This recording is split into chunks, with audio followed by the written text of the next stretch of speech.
Aparat kepolisian resor dalam kurung Polres Kota Tual mengamankan dan mengawasi kedatangan serta pembukaan segel logistik pemilu 2024 ke gudang Komisi Pemilihan Umum dalam kurung KPU Tual.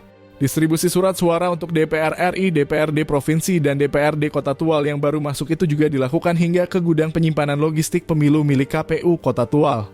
Kapolres Tual AKBP Prayudha Widiatmoko mengatakan surat suara pemilu yang masuk telah didistribusikan ke gudang KPU Kota Tual. Tadi sore surat suara telah didistribusi ke gudang KPU dengan menggunakan 3 unit mobil truk, ucapnya Jumat dalam kurung 8 Desember 2023 kemarin.